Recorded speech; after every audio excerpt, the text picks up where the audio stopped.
Give my regards to George. Say hi to George from me. USA, USA, USA, USA. Yep. I mean, it was inevitable. I was waiting for that one. Thanks for coming. What do you think of my hat? All right, I'm gonna sign the hat and I'm gonna throw it out. All right, I love you guys too. The reforms that we're getting done in DC, thanks to President Trump and his great team, are really profound. The goal is very simple. It's to restore merit and freedom. So that's what it comes down to. So America is the land of freedom and opportunity. So we want to restore individual freedoms, freedom of speech, just in general, get the government off your back.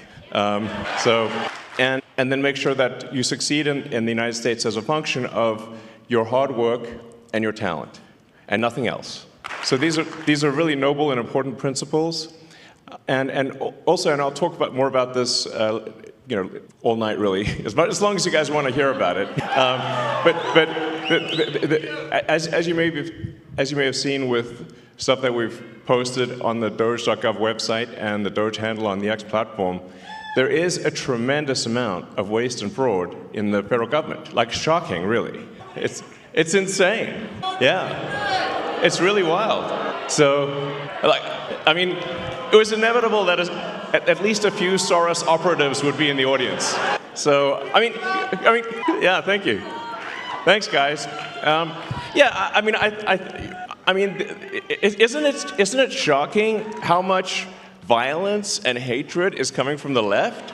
I mean, isn't it supposed to be the party that they claim to be the party of empathy, and yet they're burning Teslas and shooting up dealerships and calling for the death of the president and me? I'm like, guys, this is insane. Like, they're gone psycho. I mean, it's really like, I totally understand if somebody doesn't want to buy a product. Yeah, it's up to you. It's a free country, but you don't have to burn it down. Okay? But much. That's somebody else's car. Leave it alone. Thanks, guys. Yeah, so, man, the derangement level on the left is just like, it's blown my mind, frankly. I mean, I'm like, what is going on? They've just lost it next level. I'm like, it's like, whoa. And I sort of wonder what's, the legacy media is in part to blame for this, and maybe primarily to blame for this, because, it's really terrible. It's like, if they keep calling, they've obviously called President Trump every name in the book. I think there was one article that called the president worse than Hitler, Mussolini, and Stalin combined. And I'm like, actually, President Trump's not killed anyone. In fact, he's very good at stopping wars, not starting them. So, we're really very different. Maybe we need to add some more history lessons back in schools, because I don't know if people understand, what the difference. Do they know what Hitler, Mussolini, and Stalin did? It seems they don't. I mean, it's just indicative of the poor quality of education pushed by the National Department of Education. So, that's why we want to restore freedom to the states, let the states decide on the educational agenda, and not have something pushed by a bunch of neo-Marxists in DC. So, I mean, it is astounding how much anti-American propaganda is pushed on kids today in schools. It's mind-blowing. It's like, what the hell's going on, So, anyway, but on a more positive note, we have this petition, sort of against activist judges, because judges should be simply interpreting the law, not making the law. So, in appreciation for the support of people in signing this petition against activist judges, we just want judges to be judges, which is a reasonable thing to ask for. We're obviously seeing like some crazy stuff in DC where it seems like it's like any federal judge can stop any action by the president of the United States. This is insane. Like this has got to stop. It's got to stop at the federal level and at the state level. But let me first hand out 2 $1 million checks in appreciation. Okay.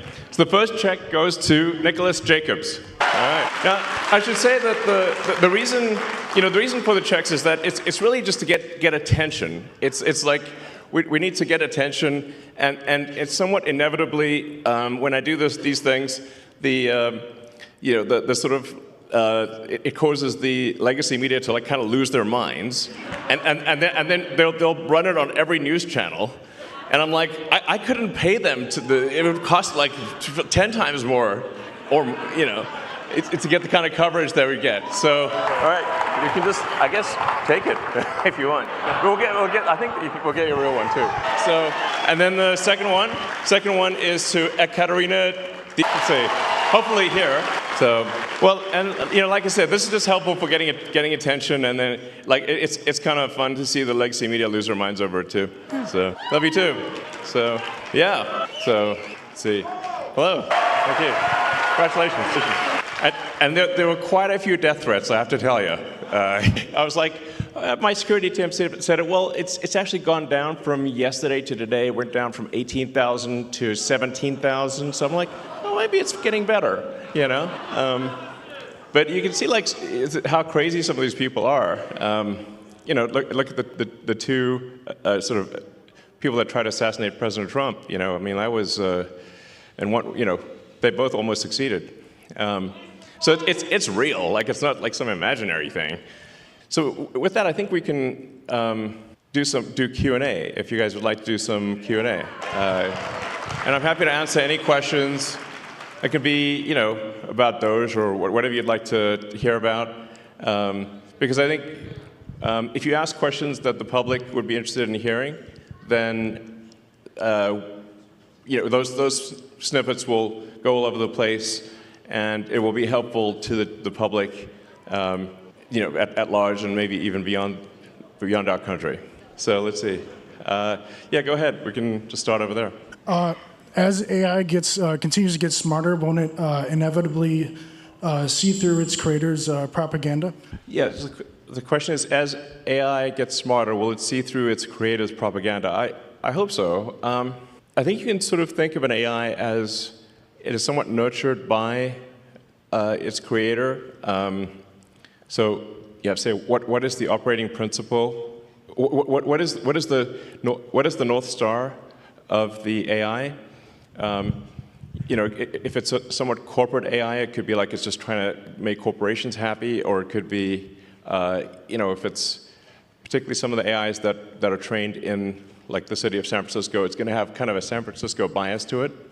Because you can think of like smart people as well, there are big differences in sort of beliefs among smart people.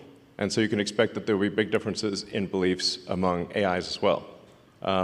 With Grok, our aspiration is a maximally truth-seeking AI, which is like you always want to try to get as close to the truth as possible, even if the truth is unpopular. And that's our goal, which I think is a very important goal. Hey, nice shirt. Oh, thank you. First of all, path of exile for life. But more importantly, as we see the whole world has turned to a fear-based mobilization effort. And we've seen that translate into violence. And the right's not immune to it because it can hit anybody's psychology. Sure. How do we beat that with optimism? Because that's going to be crucial to avoid mass eruption of conflict. Yeah, there does seem to be you're right that the right is not immune from sort of hate and violence. It's not like nothing, but it does seem weirdly heavily weighted towards the left. I haven't seen anyone tearing off like a Biden-Harris hat. Like we're just like you feel a bit sorry for them. Like maybe they're wrong there, But you see people tearing off MAGA hats. And someone just, I saw a video just today where somebody was just on an escalator, woman was on an escalator wearing a MAGA hat, and someone going the other direction tore the hat off her head. And I'm like, what? That's rude, In fact, I sort of find myself in a strange position because I didn't think of myself as right. I thought of myself as centrist. But then the left went all the other way in the other direction, and now everyone's a Nazi, before you know it. And I'm like, wait a second, do you know what that means? Obviously not.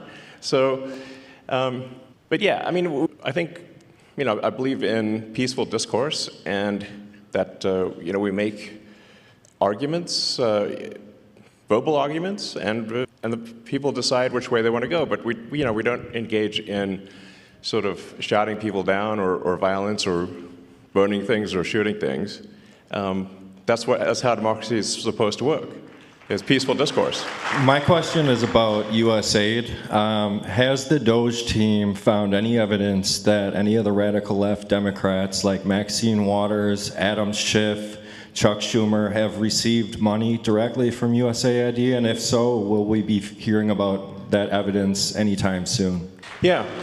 So there is a massive amount of corruption, but it is circuitous. So what happens is there's money that, obviously it's your taxpayer money, that is then sent to various government organizations who then send it to NGOs, which an NGO is a non-governmental organization, but obviously if it's a government-funded non-governmental organization, it's just an organization, it's just a government. And effectively, there's a giant fraud loophole, which is that the government can send money to an NGO that is then no longer governed by the laws of the United States. So they'll send the money overseas to one NGO, then they'll go through a bunch of them, and then I'm highly confident that a bunch of that money then comes back to the United States and lands in the pockets of the people you just mentioned. But it is a circuitous route. It's not like it doesn't go directly, but let's just say that there's a lot of strangely wealthy members of Congress where I'm trying to connect the dots of how did they become rich while earning, how'd they get 20 million if they're earning 200,000 a year? And it sounds, nobody can explain that. So something's, yeah, we're going to try to figure it out and certainly stop it from happening. So, yeah. I mean, just in general, the whole NGO scam is just crazy, yeah, it's blown my mind really. So, yeah. Most of us here are aware of social media censorship, and I know you're keenly aware of it. Thank you for turning around X. Awesome. Welcome. As censorship picks up in financial institutions, what can we do about that? So are you referring to offering financial services by X? No, sorry. Being kicked off of financial institutions for beliefs. Yeah. Well, certainly that won't happen during the Trump administration. Hopefully that can be enshrined in law, which is part of the reason why we need a Republican Congress. So you didn't see any Republicans kicking Democrats out and debanking Democrats, but there were a lot of Republicans that were debanked, thousands, which is really outrageous.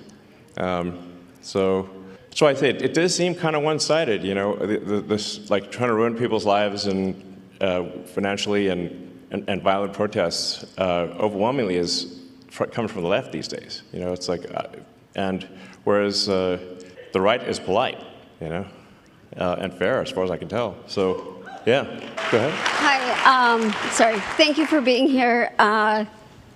Your comment kind of about the Matrix is kind of ironic because my husband and I watched the first Matrix and the sequel yesterday. My question is, when so much of social media nowadays, you know, whether it be X or YouTube or whatever, is kind of curated to like your a person's particular beliefs, or even where we have protesters that show up to town halls or potentially are paid. How does America kind of come together? And it used to be where you could have a conversation and have discourse like you discussed, right, and still be friends even if you disagreed with kind of some of their statements. When you talk about knocking on doors, like to different people's house, like one kind of fear that I have is like, even if you talk to somebody, everybody has their own sets of beliefs and their own truths. So I guess how do you get through that? Yeah, well, I think what we saw there for quite a while was that all of the legacy media and all of the new social media were in lockstep together. And they were all parroting the same left-wing talking points. And they were suppressing any dissent and any so-called right-wing or frankly even centrist views. And that's why I felt it was critical to acquire Twitter, now X, in order to enable that dialogue.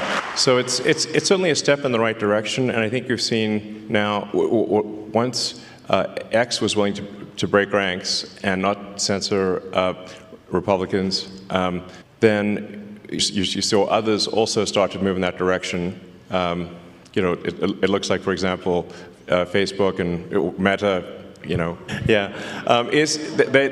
have certainly, Mark Zuckerberg has stated that they will be doing a sort of community notes based on the community notes of the X platform, and as opposed to having sort of far left censorship bureau, the sort of, the woke Stasi essentially reviewing things.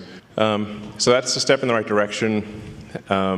There's maybe some hope for the CNNs of the world. There's like, with Scott being on there, he's great. He's like, I'm sort of hopeful that things that are moving in the direction where different points of view are espoused on, or heard on legacy media and social media. So I guess maybe I'm actually a little bit optimistic about the future. On the X platform, we don't prioritize one side or the other. We try to be as fair as possible, and I will reply to prominent Democrats even if they sort of say terrible things about me. It's like, yeah, we should have this discourse, and so I kind of think, at least on the media front, things are going in a good direction. But I am kind of perturbed by the sort of how aggressive these protests are, where it's like, there are people at these protests calling for the death of the president and death of me, and I don't know, probably death of others. That's the kind of thing that's not cool. At the risk of saying something outrageous, calling for murder is not cool. So thanks for coming, Elon. I'm a teacher by trade. I have gone through the 4-year bachelor degree to teach the nation's youth going forward. On that, actually, I'm kind of curious. What was that like? I got an English degree, man. At the end of the day, unless you want to hire me, that's about that's about all I can do. Sure. So during teacher college, they give us a heat map, and it says these are the cost per head on each student. The Southeast is generally the worst, but they're also generally the lowest spent per capita on each student.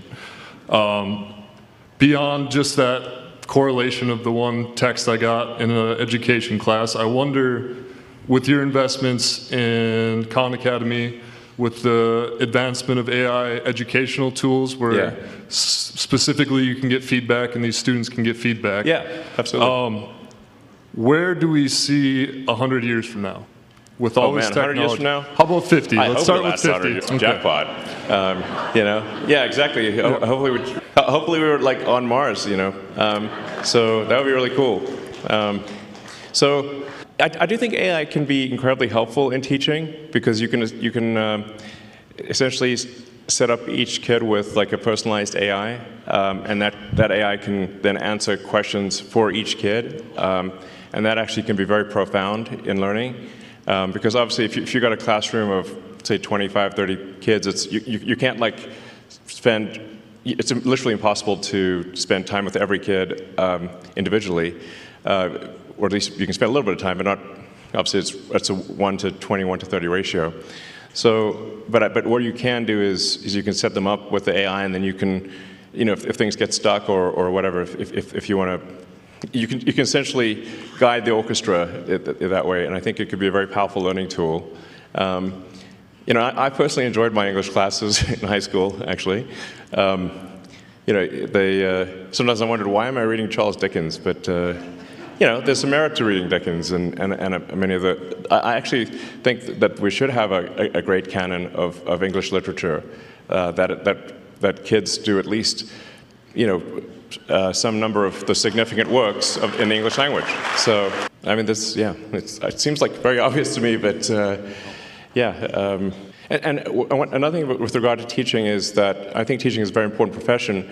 If you look at the expenditures, there's a very big rise in the number of administrators, but not a very big rise in the number of teachers.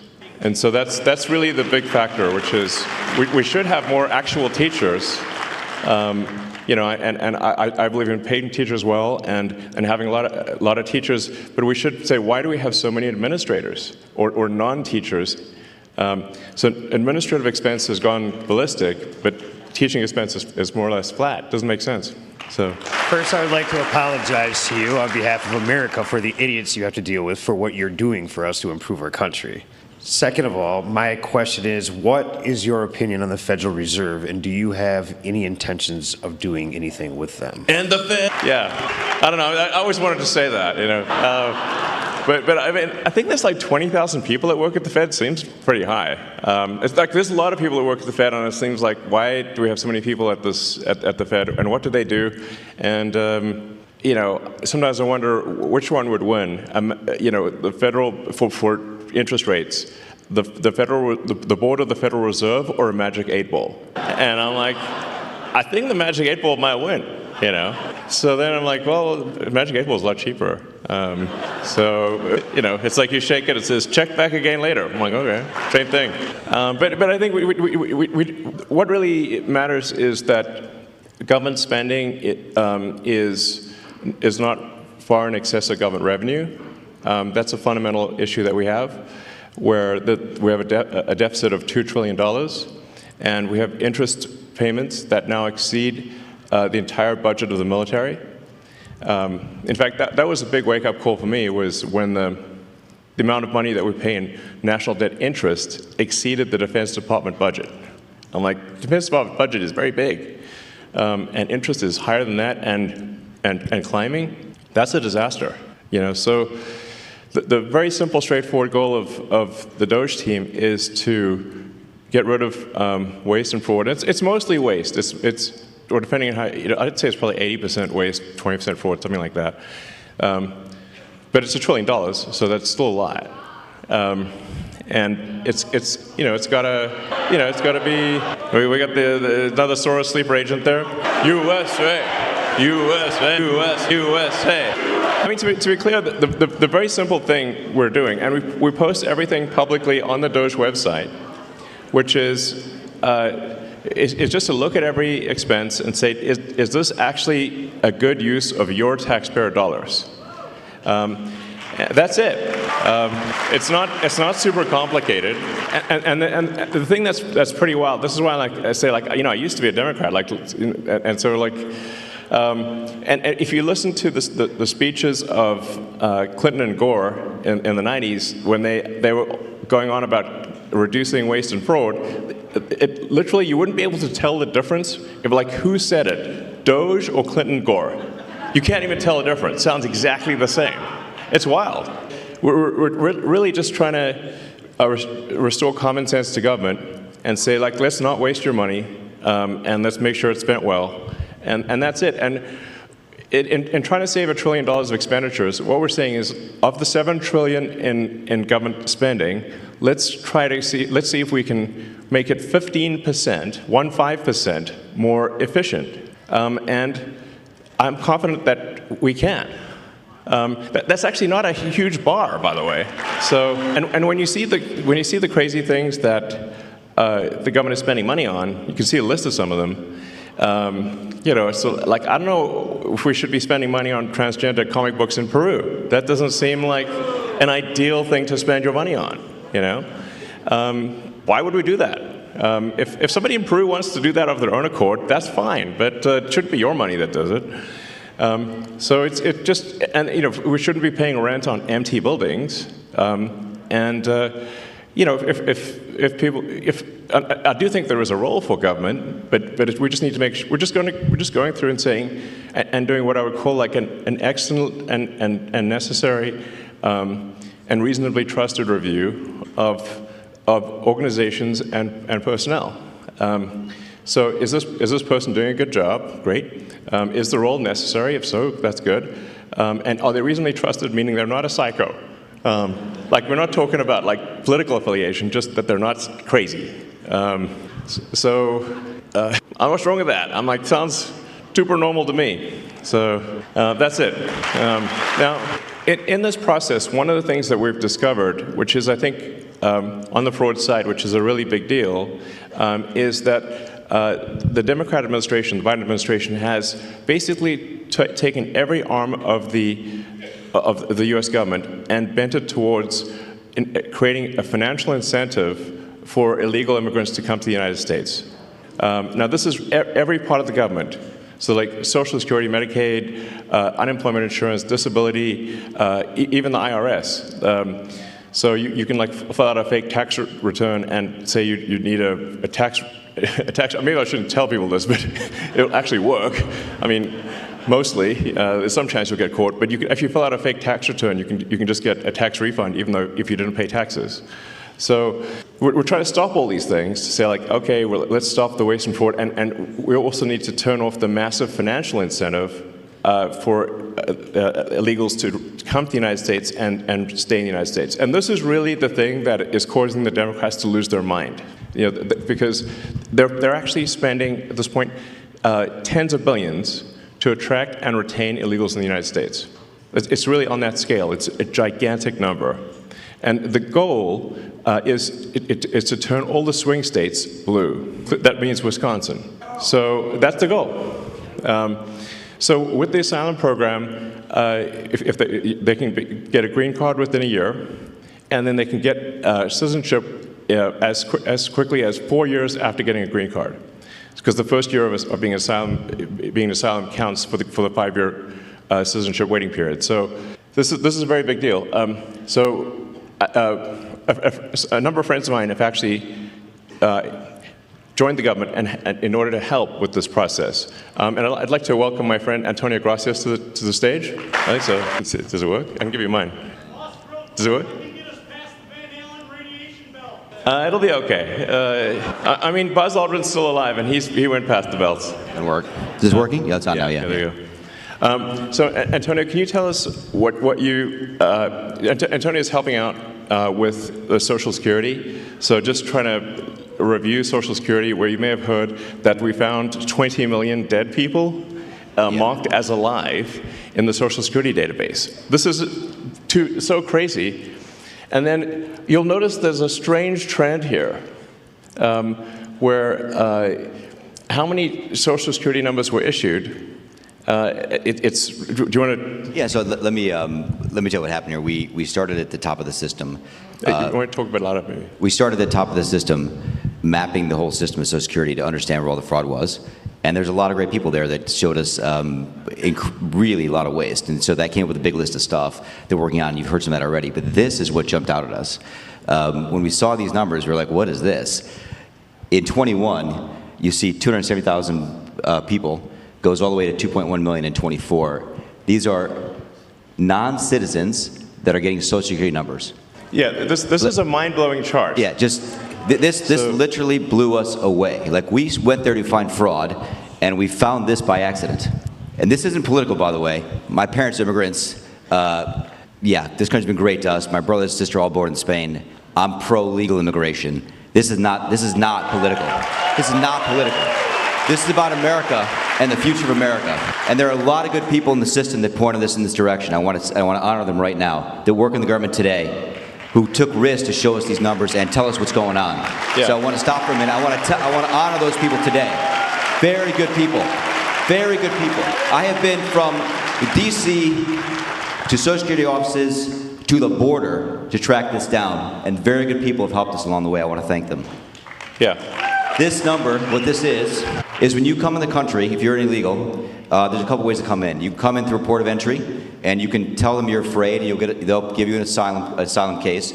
You'll get an interview, then you get in. That's one way to do it. Another way to do it is to just go to the border. Literally, this happened. I talked to Border Patrol myself. Elon was there too. I went to Laredo, and I went to Bronzeville. Elon went to Eagle Pass. You walk up to a Border Patrol officer, and you tell them you want to come in. They have a couple of choices. They could charge you with a misdemeanor or a felony under 1325, or they can make it an administrative offense, like a parking ticket, basically. They were told to do that. make it an administrative offense under the last administration. And then you go walk across the border, they do what's called a release on your own recognizance, and they give you an NTA, notice to appear, which is to appear to judge. The wait times on judges are like average 6 years. Look at Grok, you'll see it on immigration judges. There's only 700 of them. This is 5.5 million people, okay? So what happens then? Once you're in the country and you got asylum through one of these pathways, and we map the whole thing out, you can apply for a work document. You file a 765, it's the work form. You get this form called the 766, that's the authorization, and then Social Security Administration automatically sends you in the mail your Social Security number. No interview, no ID. This is worth just reiterating. It's not people sometimes think that under the Biden administration that he was simply asleep at the switch. He wasn't asleep, No. They weren't asleep at the switch. It was a massive large-scale program to import as many illegals as possible, ultimately to change the entire voting map of the United States and disenfranchise the American people and make it a permanent deep blue one-party state from which there would be no escape. Look, if I hadn't seen this myself, I'm not sure I'd have believed it. I went through it myself and mapped it, and Elon is right. This is true. The defaults in the system from Social Security to all of the benefit programs have been set to max inclusion, max pay for these people, and minimum collection. That's what's happening. We found 1.3 million of them already on Medicaid, as an example. We've gone through, on every benefit program we went through, we found groups from this particular group of people, this 5.5 million people, in those benefit programs. And then what was really, really disturbing us was why. We're asking ourselves why. Right. And so we actually just took a sample and looked at voter registration records. And we found people here registered to vote in this population, yes. And who did vote? And we found some by sampling that actually did vote. And we have referred them to prosecution at the Homeland Security Investigation Service. Yeah. Already, that is already happening. Right now, yeah. And the truly disturbing thing, though, I just want you to know this, a truly disturbing thing to me, and the darkest thing about this to me, the voter fraud is terrible, but the human tragedy this created is extraordinary, because what you don't understand, and people don't know, and Americans need to know, that's why I'm here, is that human traffickers made $13 to $15 billion off of this, okay? That's the money that's going around the world, moving people around the world to our borders because of these incentives. How does it work? What happens? Hey, if you're in Africa and you're in Central America, you got to walk up through Mexico, through Central America. Who do you pay? You pay the narcos, you pay the traffickers, right? And we were told by ICE, it's between $20,000 and $500, depends where they pick you up, to walk across all those countries and get all the way up to the border. Where's that money goes? It goes to the cartels. It goes to human traffickers, right? There are 30,000 children that have not appeared on the notice to appear already. ICE knows this. 30,000 children. 270,000 children didn't even get notices to appear. ICE told us that kids are being trafficked back and forth across the border to complete families to make this easier. This is a human tragedy. It's not just the money, it's the people and the kids. And how many of these people died on the way up here that didn't make it in? What happened to them? We created a system here that created an incentive for people to come and be taken advantage of by these traffickers. And how do you think they get paid? Well, you're in Africa, Central America, you got $20,000 or $10,000 or $5,000 to pay these traffickers? No, you don't. What happens? You come in, then you owe them the money. You're an indentured servant. If you don't pay them, what happens? What do? They kill your mother, they kill your brother, they kill your family. What happens next? That's what we discovered. And I have to tell you, it's tragic to me. The tragedy, the human tragedy this created is extraordinary. That's the real problem. This is America. We don't do this here in America. Yeah. We don't do this here in America. People come here legally, and that's great. Elon came here legally. My parents came here legally. That's the way to do it. This is outrageous. Yeah, it's pretty wild. I mean, you can see, because there's still actually a lot of people out there, especially in the sort of center third of the country, that somehow think this is made up by the right, or it's like some fiction. It's not, that it's somehow not true, but it is absolutely true. And you can see that if you look at things like the state of New York, which tried to make it legal for illegal immigrants to vote in the state of New York. That was only shut down by the New York Supreme Court a few weeks ago. And California has made it health care available to all illegals in the state. And they initially claimed that it would only cost $3 billion. It's now $9 billion and climbing. So it's really, if you create a massive financial incentive for people to come to the United States illegally, then that's what they will do. It's a very sort of, it'd be strange, it'd be odd if that didn't happen. So the thing that actually has the Democrats losing their mind, by far, the real reason for these attacks and sort of the burning of the cars and everything is that we're going to turn off the payments to illegals. Yeah. Because that's not the deal.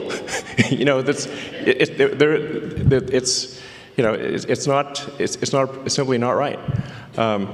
If you look at that thing with the Roosevelt Hotel and the luxury hotels in New York, where the Federal Emergency Management Agency funds were being used to house illegals in luxury hotels in New York that the average American can't afford. And they were giving a welcome package and $10,000 debit cards and everything else.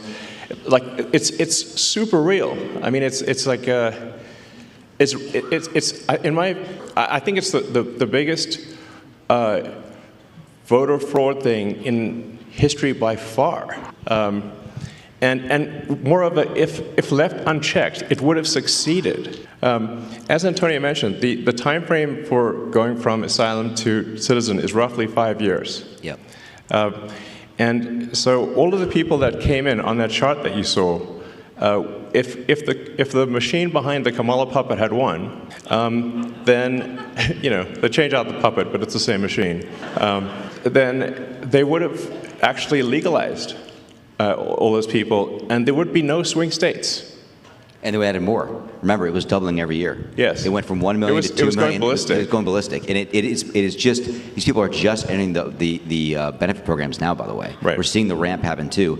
And these are just the ones that are in the system. This doesn't count the other, 7.5, 8 million that ICE thinks are out there. Yeah. We don't know if they have numbers. The number is totally uncontrolled. The voter ID requirement in this state is super important because of this. Yes. Because the Social Security number, it's not supposed to be a federal ID number, but it basically is. That's how you access all the benefits.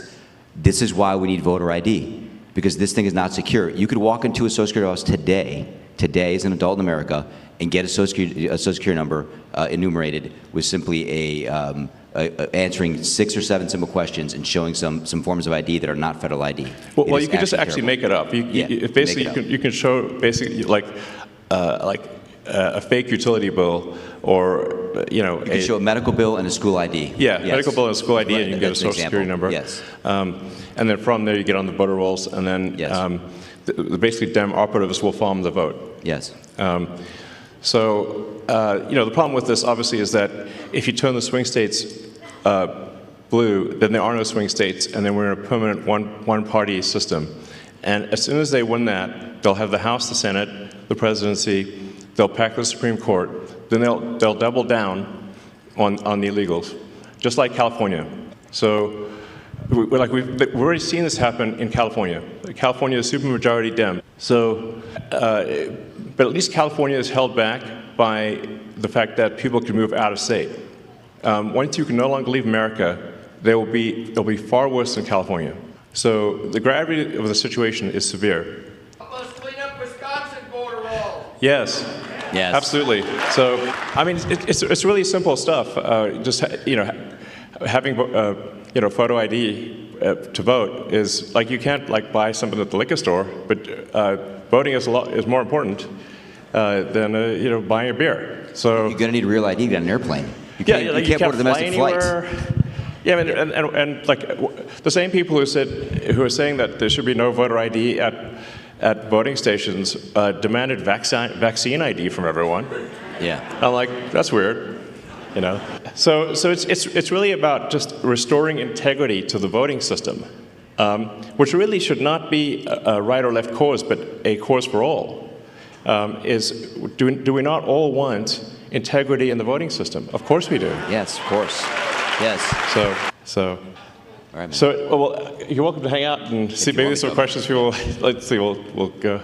Hi, Elon. I also am a teacher. I was a teacher in Colorado for 8 years, high school Spanish. But I moved here last year and got to vote in Wisconsin, where my vote actually mattered, and I'm so glad. That was amazing that we got Trump elected. Yeah. And I was listening to, I believe it was Patrick Bet-David. He called this perfectly, where he said, when Trump gets elected, he's going to go from enemy number one to Elon's going to be number one. And for the reason, I mean, he only has a couple years left, and we've all seen the left go after you and make you number one enemy. And just walking in here, we heard Nazis suck. There's all this horrible thing, and just on a serious note, I just want to let you know, my wife and I pray for you at night. Thank you. For your safety. And yeah, thank you. I got to watch my hand gestures these days, you know. I think this one's safe, you know. You know, it's like, can't wave to the crowd. You don't know what'll happen. And I've been a fan of yours for like a decade, and I've been a walking Tesla ad to anybody who talks to me. Even though I never had a Tesla until I came to Wisconsin too, and it's 10 years old, but it's the best Model S I've ever had. Thank you. It's incredible. Thank you. But I just wanted to ask you if it would be okay. I brought my dad with me. He's a pastor, and I just thought if it's okay with you, I would love for him to say a prayer for you as well, for your protection. Sure. Thank you. Elon, well, thank you so much for everything you've done for our country. We do love you very much. Thank you. And as a pastor, but just as a person, right? And even if I wasn't a Christian, and I know not everyone here is a Christian, but I think there's quite a few of you here, and who are. Either way, we love all people. That's not the issue. The issue is fairness, what you're talking about. The issue being just. And the justice being a weapon instead of lawfare, instead of actually just, and all this corruption you're talking about. And that's a bad spirit, if you want to say it that way, putting it nicely. It's something evil that has come against our country, our morals, our families, etc. And then you and the president and others getting attacked with this outrage and this hate. So if you would, allow me to pray. Thank you. If you'd all who want to, please join me, bow our heads and pray. Gracious Heavenly Father, we are thankful for our country. We are thankful that God does bless America, and that God is the source of all goodness, love, and provision, and that you, Lord God, have provided a great nation with a great history. And although we've gone through many rough times, you're still very present and active with us. Thank you for protecting President Trump from that fatal attack. And we ask that you envelop and protect all of those who are fighting for justice, for freedom, for order, for dignity, and to reward people according to merit. And especially put your hedge of protection around Elon Musk, around his children, around his whole entire family, and all of his team members, that all would do good and just by our country, and freedom truly and justice would reign once again. We ask this in the name of the blessed Savior, Jesus Christ, who we remember during this time of year, who suffered and died for our sins. May you wash away all that is wrong with our country and start with us. We ask this in Jesus' name. Amen. Amen. Thank you. Thank you very much. Thank you. Sorry? Up to you. You can hang out if you want. Well, that was beautiful. That was beautiful. It's, I think we're going to need divine protection, frankly. Yeah. Hey, Elon, I'd like to start off by thanking you for all that you've done for our country and the world as a greater whole. And I mean that from the bottom of my heart as well. I have a question for you. As you go about your decision-making at Doge, how are you able to keep your moral North Star and not set precedents when it comes to overstepping democratic processes simply because the end justifies the means, and have outcomes similar to the last election with Democratic presidential candidate being appointed without due process that just further polarizes the country. Also, on a side note, one more thing. Do you see a place in the long term for decentralized technology in society and government? Yeah, I mean, to answer the second question first, I think generally if it's good to have decentralized systems because the more centralized something is, the more power that is in any one single entity, the more corruption you're likely to have. So decentralization, I think, is good to minimize corruption. Then with respect to Doge, I mean, as I said, we try to be as literal as possible. It's the Department of Government Efficiency, and it's just literally going through and saying, okay, this money was spent. Is it money that most Americans would agree is sensible, or is it not? If it doesn't seem sensible, then we, say, well, we shouldn't spend that money anymore. We should stop it. So, and then we post we try to be as transparent as possible. So all the Doge actions are posted on the Doge.gov website and on the Doge handle on X. So if people disagree with something, we can say, well, which part do you disagree with? When I get these sort of attacks of like, oh, it's unconstitutional, I mean, like, well, which expenditure is unconstitutional that we have stopped? Because then they don't know, actually, because they haven't actually looked at anything. So now, obviously, a lot of this can be reversed with a new administration, but at least for some period of time, we're going to make sure that your taxpayer money is spent at least 15% better. It's not like I think it's a reasonable goal, it's a rational goal, it's a sensible goal, the net result, I should say, if we have the combination of a $1 trillion increase in an economic output and a $1 trillion decrease in the budget deficit, then the outcome should be that there is no inflation or very little inflation from one year to the next. So at the end of next year, the prices will be at the grocery store will be very similar to what they are right now, which means that standard of living will actually probably be higher, a little bit higher. Whereas we've had rampant inflation to date, and inflation is really just a pernicious tax that has been used by governments throughout history. And it's very tempting for governments to use inflation as a tax because it's indirect. People see the prices rising at the grocery store or for goods and services or for houses, and they tend to blame the store, but it's not the store, it's the government. The government has reduced the value of money, and as a result, prices rise. So by by reducing waste and fraud, we'll essentially make the economy more efficient, and we'll shift people resources from the government to the private sector, and that will result in an increase in the output of goods and services, and so the average standard of living will therefore rise. So they're trying to make economics sound very complicated, but it's really not that complicated. The standard of living increases when the output of goods, average output of goods and services increases per person. There's basically more stuff, therefore you have more stuff to divide across the people. That's it. And you can run this sort of thought experiment and say, if there was 100 people on an island, and you'd say, well, how many people do you want farming, fishing, making stuff, versus, doing regulations? You would say, no, you wouldn't want 20 people doing regulations, and be like, oh, that's too many. Well, then maybe you'd want one or two. I don't know, maybe none. Ideally, zero. I'm all for small government, by the way. I think that really, yeah. When the United States was formed, there were only, you had the Secretary of State, the Secretary of War, which I think is a more accurate name than Defense.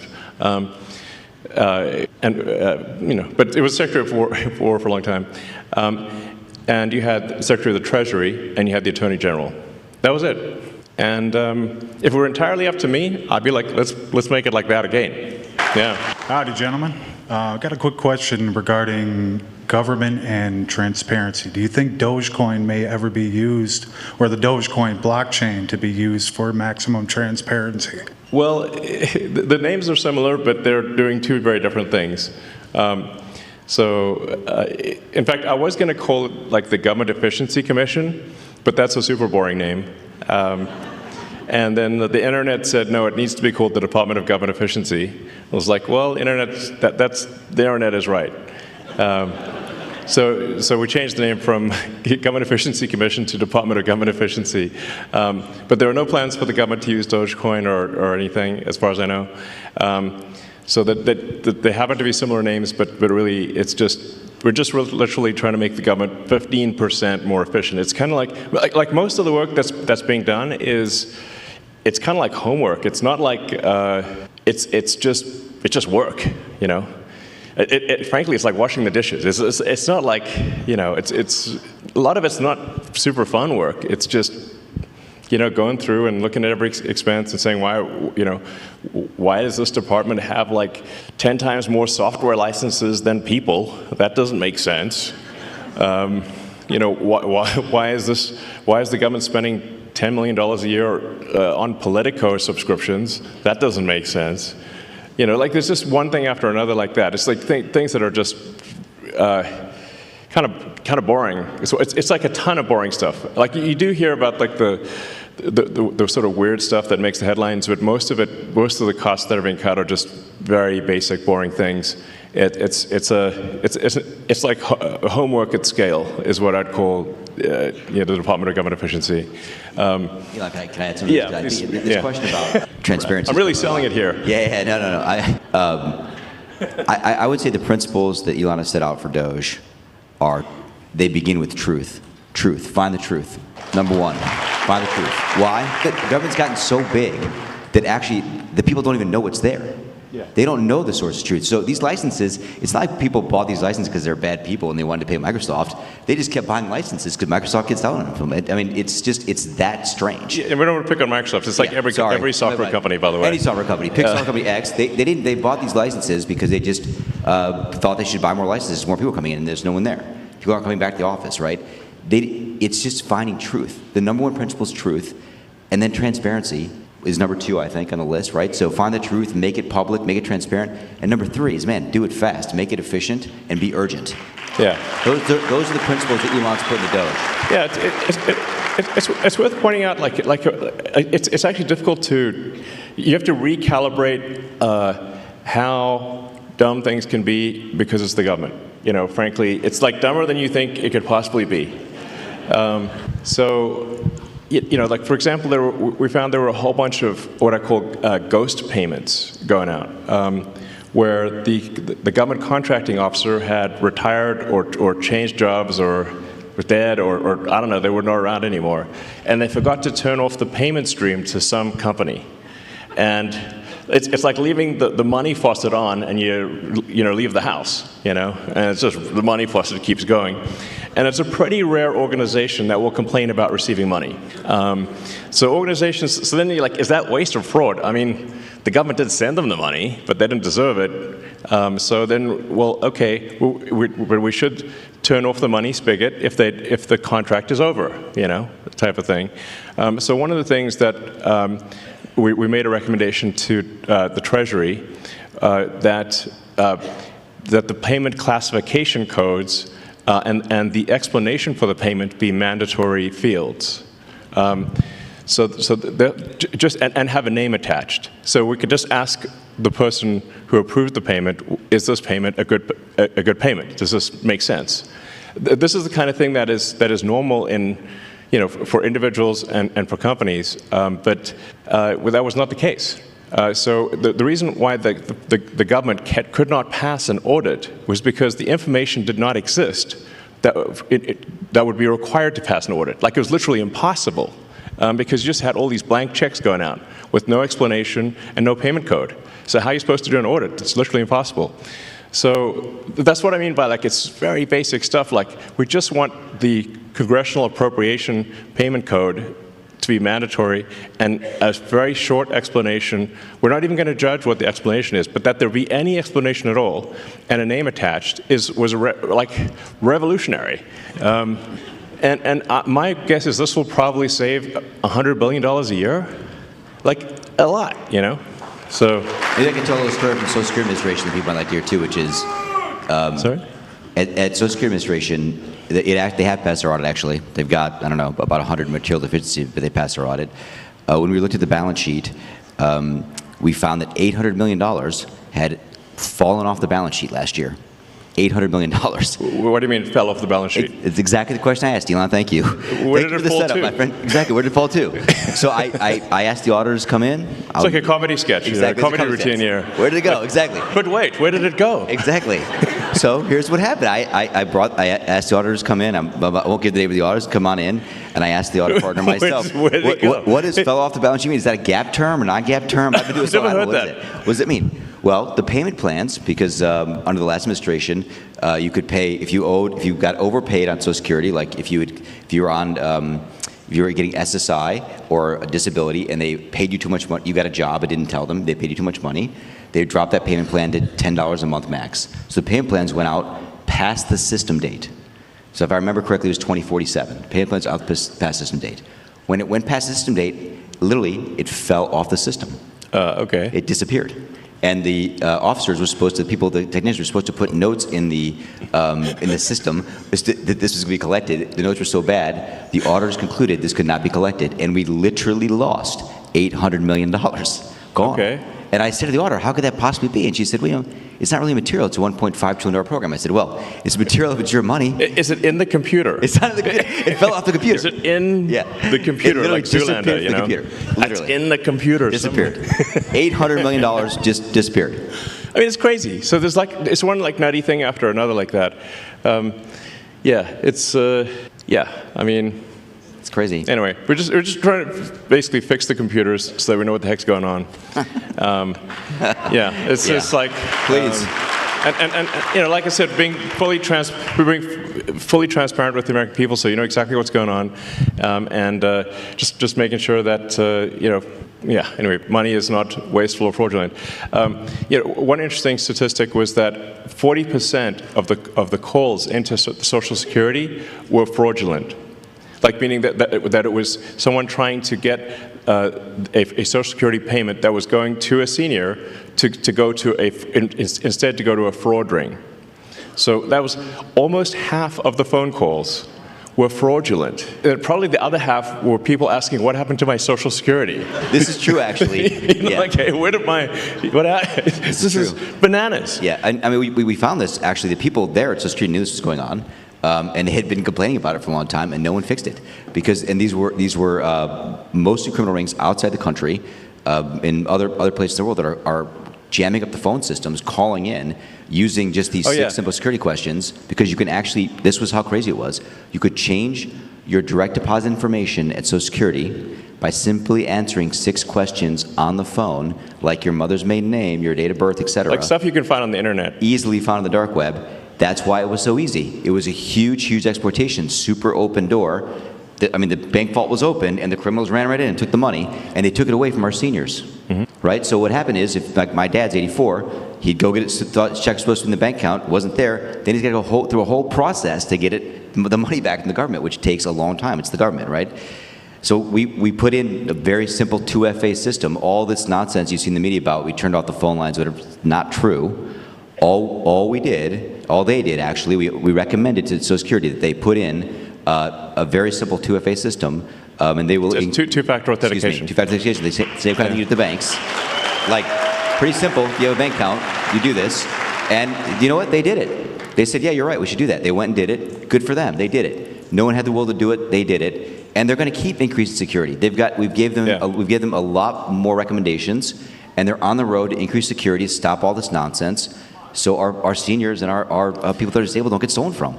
Yeah, this is really worth emphasizing, because like the radical left are saying that like somehow we're stealing Social Security. Like, first of all,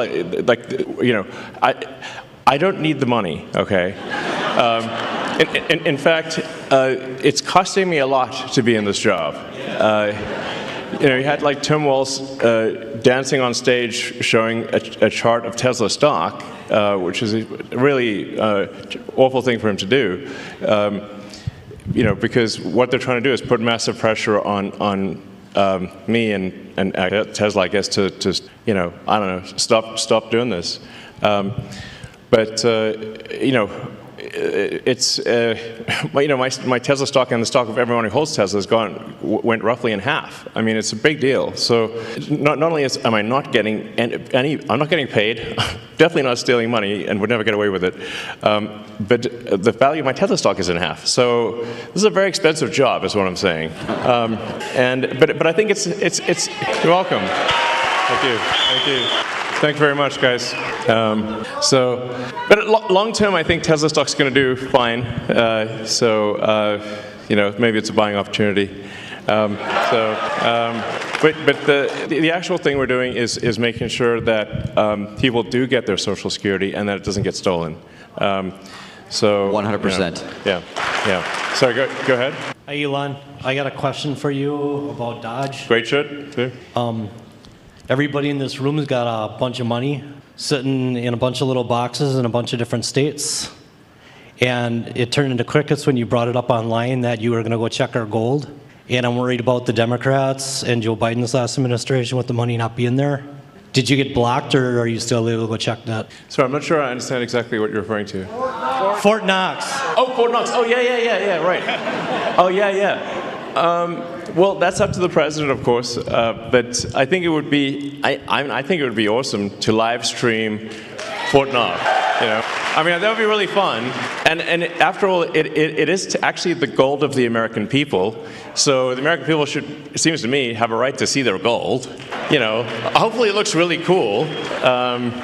You open the doors, like, is it there? Like, is that really gold? Let's check. So maybe it'll be really interesting. I'm all for it. The president says he's interested in doing it, so hopefully that happens.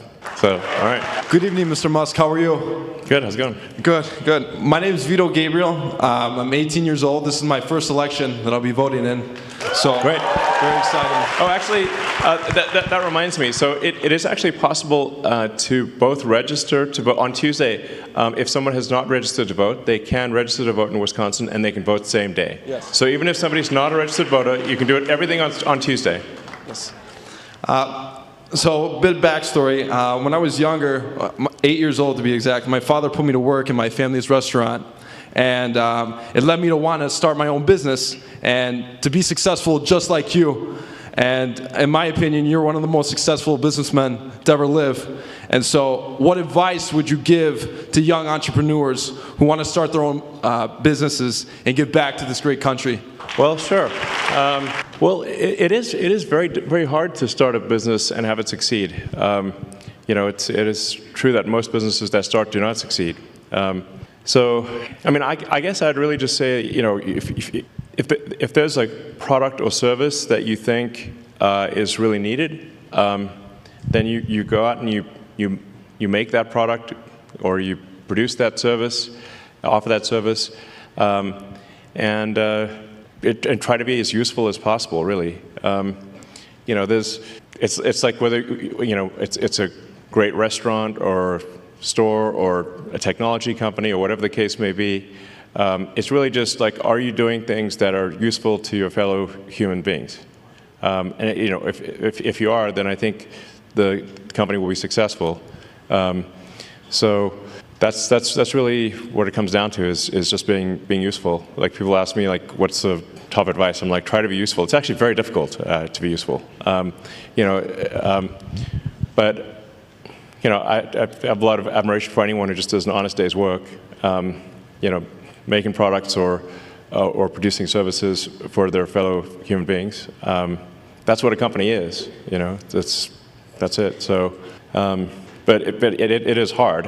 I mean, to be totally frank, like I generally say, if somebody needs encouragement to start a company, I would recommend not starting a company. It's very difficult. Like, if you look at, say, the automotive industry, the only two American car companies that have not gone bankrupt are Tesla and Ford. So it's a big cemetery, is what I'm saying. So that's a tough one, you know, very tough industry. And there were really no like commercial rocket companies that were successful before SpaceX. It's generally very difficult to make the value of the output exceed the cost of the input. And that's really what defines a successful business. And profit is really the difference between the value of the output and the cost of the input. That's what profit is. But it's like shockingly hard to make the output more valuable than the input. That's what I found. Yeah, so, all right. Hi, Elon. Thank you so much for being here. Would you agree with me that the economic illiteracy in this country is staggering? That people don't understand how close we are for the ship of America to going over the fiscal cliff? Yeah. Right. Yes. Most people, actually, I think most people, well, I think a lot of people don't know what a national debt is. Like, how did this national debt come about? And how come there's all this money that somehow we owe it, but we didn't sign up to owing this money? But there's, you know, it's over $30 trillion of national debt, and that doesn't count future obligations. That's just, then it doesn't count state and local debt. So it's a lot of, basically, it's a lot of money that the government has signed everyone in America up for.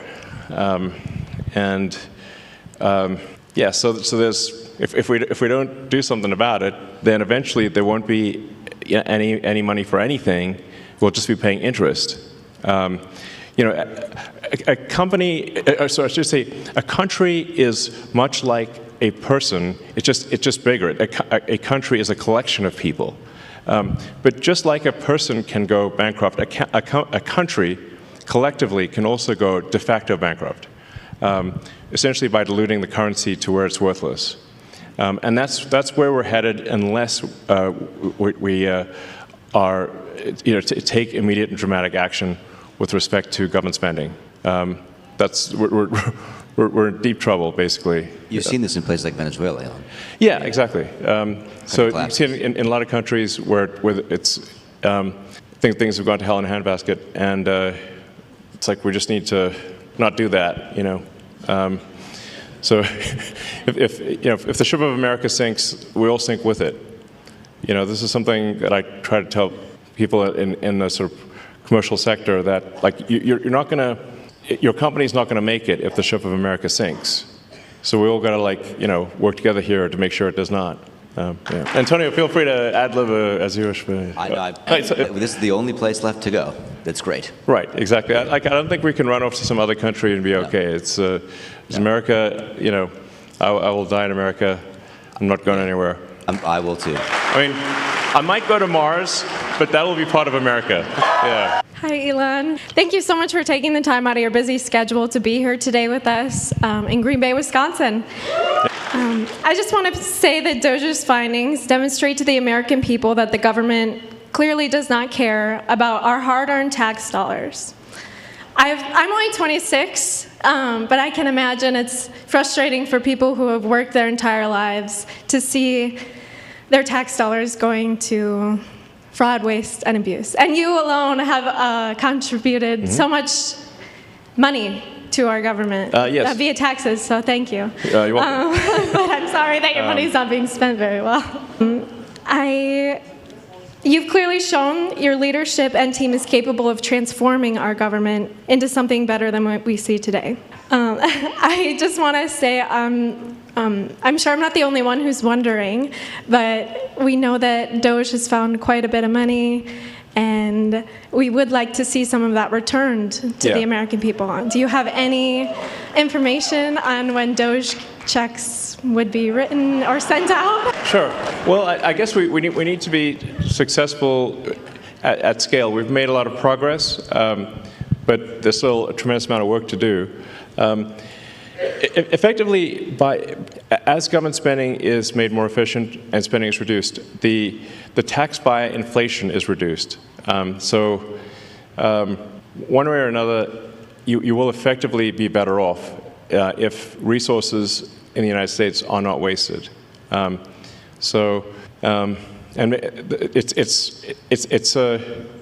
somewhat up to the Congress and maybe the president to as to whether specific checks are cut. But whether a check is cut or not, if you reduce wasteful spending, the economy is going to be better off. People will do more useful jobs than before. The total output of goods and services will increase, and then the average standard of living will increase. So that's I think the most important lesson in economics is simply common sense, that the more people in a country that are engaged in producing useful products and services, the better off that country will be.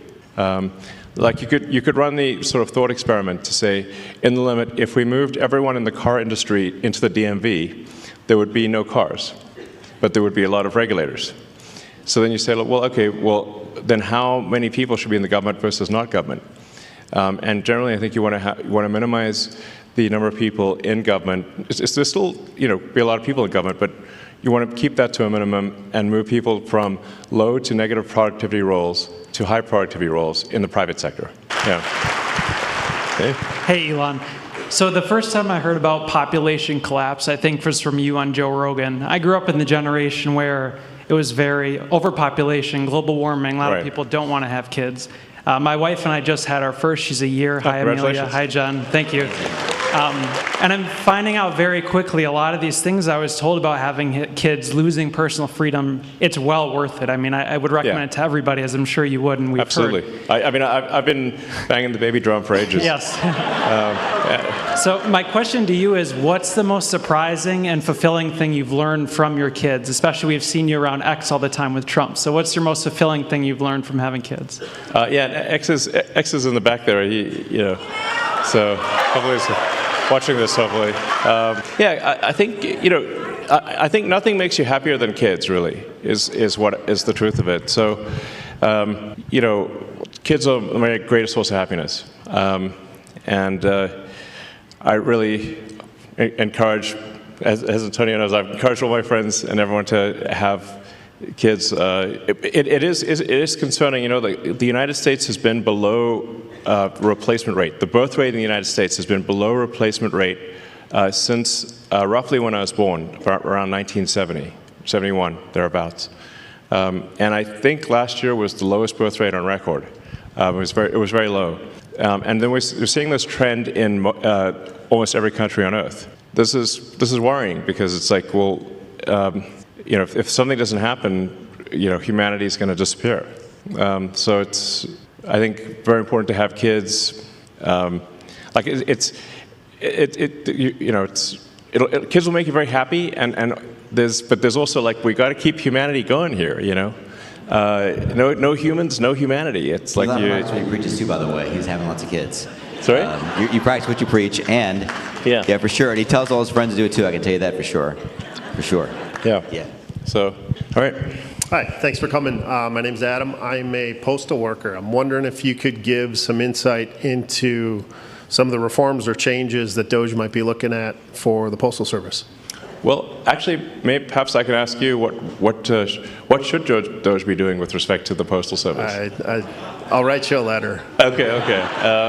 I suspect you have seen that things are not entirely perfect in the Postal Service.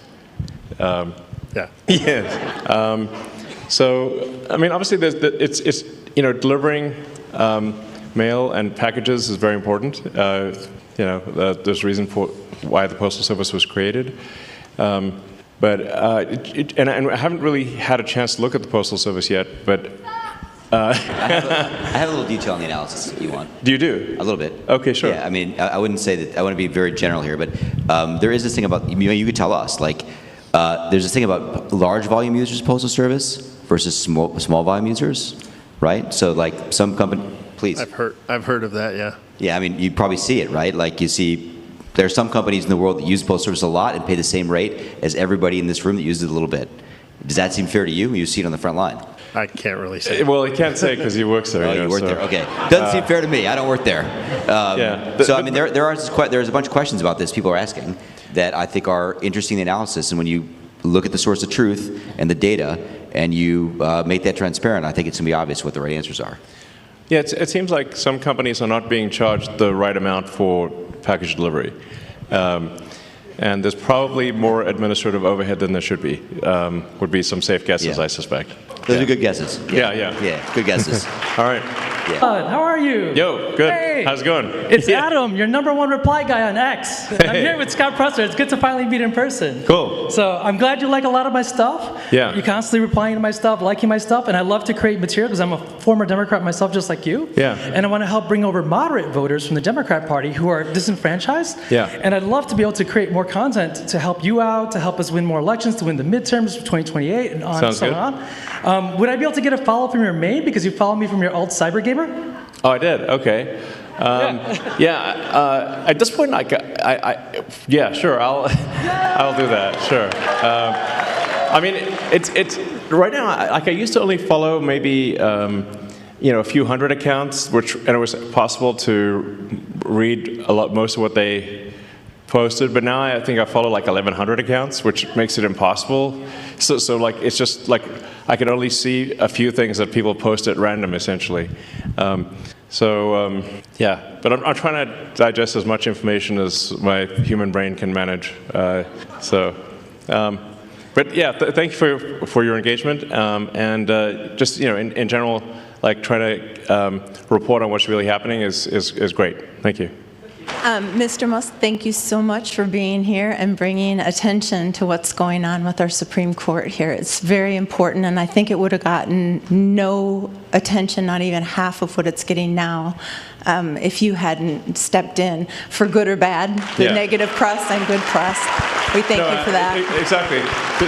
Totally. I mean, obviously, for any kind of special election, is going to get a small fraction of the attention of say a presidential election, and then normally an election for a judge would not be that big of a deal. It just so happens that in this case it could decide the control of the U.S. House of Representatives, which is a huge deal. Yeah. And my personal experience with Judge Crawford, I am a family that she moved a pedophile right next to our home. What? Really? Yeah, it is a true story in the ads that you're hearing from Mr. Schimmel. I am one of the homeowners that had to live next to him for many years, unaware. So the letter that I wrote to her, I'm sure, played into what we're experiencing now in family court. We're veterans 20 years. It just was not good for him. It was not good for me. And we're trying to work through our family court situation. But what we're realizing is the two strategies that they use are indoctrination or intimidation. And if you step up and say, we're practicing Catholic family, the result is her band of merry rogue judges and the court affiliates and the commissioners will flood the family court, have flooded the family court system. Yeah. So I guess my question would be, regardless of what happens with this very important vote, let's not forget what's happening in the family court system in Dane County, Wisconsin, that's being flooded with these rogue judges and affiliates and commissioners who then, if you don't subscribe to what they're saying, they will just wipe out your ability to raise your family or proceed with your family in a way that you feel your culture dictates, your religion dictates, your financial background dictates. It has gone completely bananas, and I'm wondering what you can do to keep the light shine on our court system in Dane County. It does have a lasting effect on families, and it will breed out our ability to raise our families in the spirit in which we feel is most healthy for our children, and the sanctity of our family. Absolutely. Well, I think that's fundamental to life, liberty, and the pursuit of happiness, which is the foundation of America. That you should have control over your family, not the state. The state should not have control of your family. It's insane that people would think that. So we've had friends have to escape California because of this. Yeah. I mean, it's literally had to leave because the state tried to take their kids because they're imposing the state's values on the kids, and they literally had to leave overnight. More than one friend, we've had the story. Really? Really? Yeah, no, there's a thing, a change the law in California where if the teachers determine that it's in the kid's interest, like if you don't respect, like, I don't know, 10-year-old's pronouns or something, the state can take your kid in California. So it's insane. It's state forced indoctrination, and if you don't match their whatever the state wants, then they can take your kid in California. It's a big deal. Yeah, exactly. So it should just be, families should have control over their own circumstances, and it should not be the government that decides how your children should be raised. Hey, Elon. My name is Josh. There's a lot of questions I see. We're going to answer everything at this point. So, I'm sorry. Please go ahead. Sorry, go ahead. Thank you for taking the questions. There's a lot of people I agree. So I was wondering, I noticed that there was a second Mechzilla being built at the Starbase.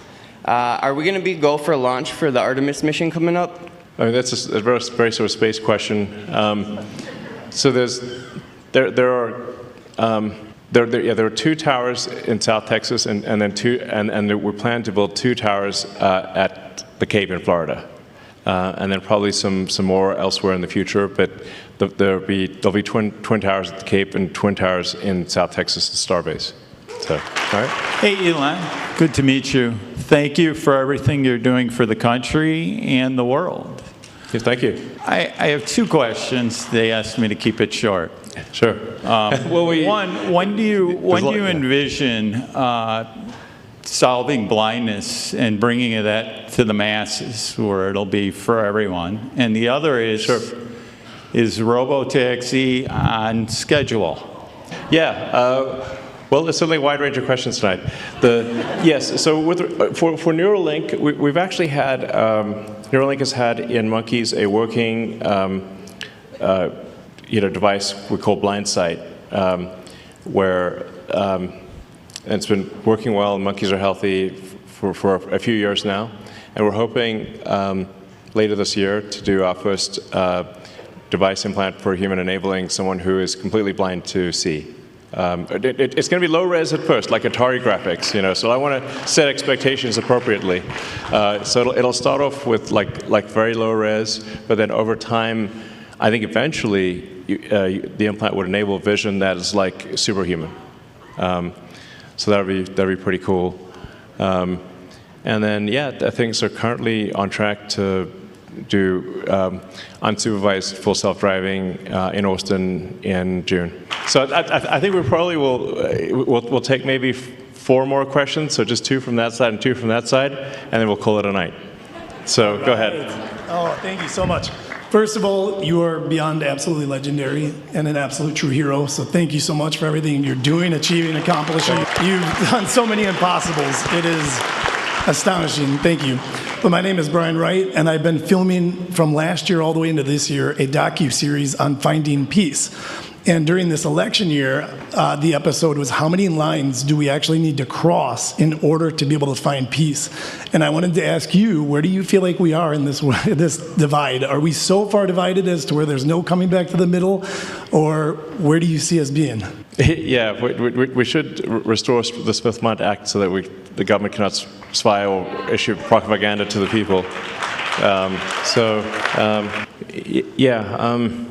I don't know. I mean, I kind of thought that we were headed in a good direction for a while there, and then the last month or so, there've been these like crazy violent things happening against Tesla and protesting me and whatnot, and I'm like, this is just nuts, and a lot of people sort of parading signs around saying that that President Trump and Elon Musk should die type of thing, and I'm like, this is really nuts, But I think the real issue is who's organizing and funding that.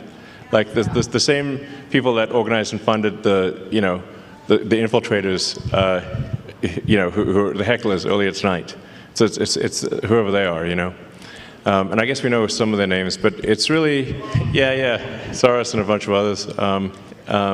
I'm not sure really sometimes I wonder, what is their goal? Like, what's their aim? I guess, is it communism, I guess, is a part of it, or just, I don't know. sometimes I wonder, like, have they thought through what if let's say they got their goal, then what, you know? So I don't know. I'm hopeful that things calm down, that there's, that people engage in like dialogue but not violence, and that if for those who do push violence and destruction of property and intimidation, obviously that they need to face legal consequences for that. And the president has said that that needs to happen. Obviously, if people are pushing violence and destruction of property, that is against the law, and they need to face the consequences of that. So, thank you.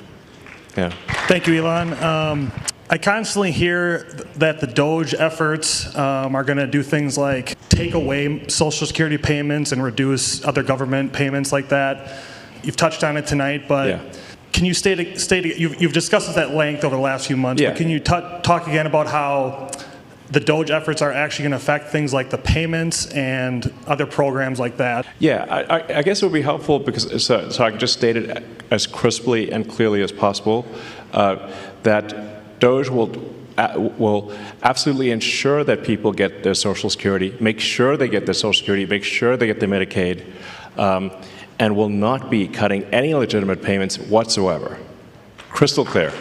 I will just add to this. I've been there, working there, and I spent about the first 3 or 4 weeks of my time in Woodlands actually working in Social Security Administration. 100% what Elon's saying is true. Nothing has happened on the ground that would impact the level of payments going to people that legitimately are owed those payments, period.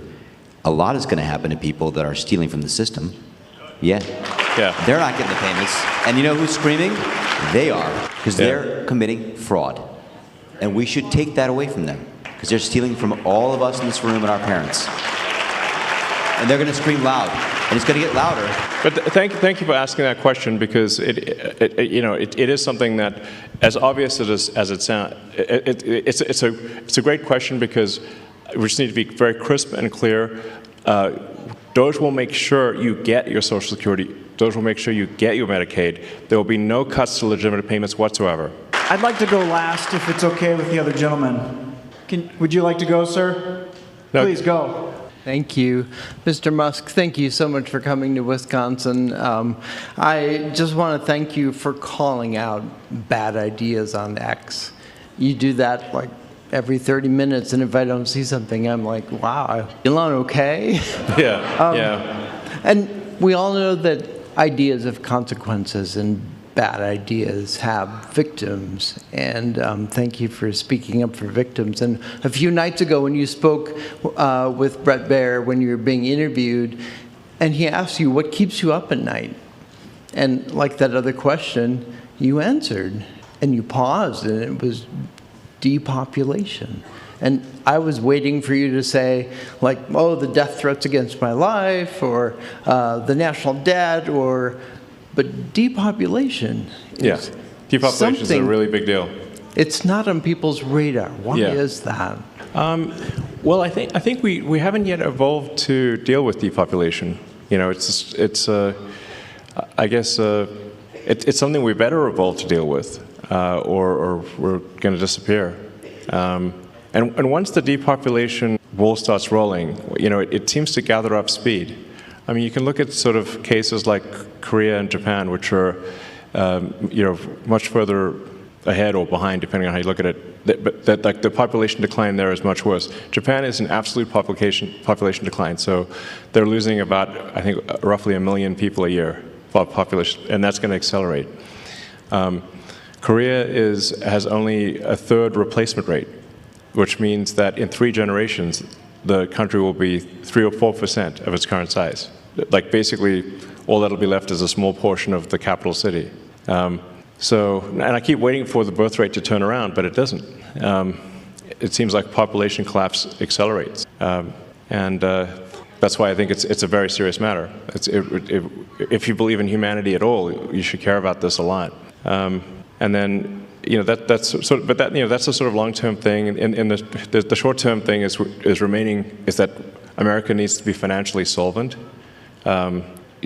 That's what DOGE is about, trying to just make sure America is financially solvent. And And then there's also the risks of AI. So we want to make sure that that AI is maximally truth-seeking, and ideally has sort of values that most Americans would agree with, and that it's a pro-human AI, that it wants to foster the future of humanity. Those are the things that I think about. So, thanks. Elon, my name is Matt Haas, like Bonanza, Big Haas. I own and operate a small business here in the Fox Valley. And tomorrow I actually get the honor and the privilege to host Brad Schimmel at our shop, Springhetti Landscaping. Great. If anyone's in the valley, sounds good. Come down 4:30 tomorrow. We're having a shindig to have Brad stop by. He's going to come and give a little speech, get some. That's what this was about. Was Brad's election. Yes. And so I just wanted to say, in your opinion, what is Brad going to do for small business owners like myself? Well, I think he's going to help get the government off your back. So that's a big deal. For anyone that starts a business, it's like you used to just be able to open a store and not get like a zillion permits and licenses and everything. That's how America, you wanted to make a product, you just made the product. And you didn't have to satisfy a massive body of regulations and get a permission from all sorts of agencies. So hopefully, Justice Schimmel is, supports that and helps get the government off your back. All right. So let me finish by saying, obviously, yeah, those at the state level will be cool. But just remember, like the importance of the election on Tuesday is gigantic. It could decide the future of the House of Representatives. It could decide then the future of America and the future of the world.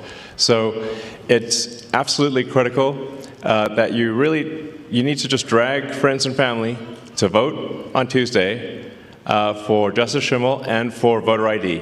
So thank you. Thank you, guys. Thank you.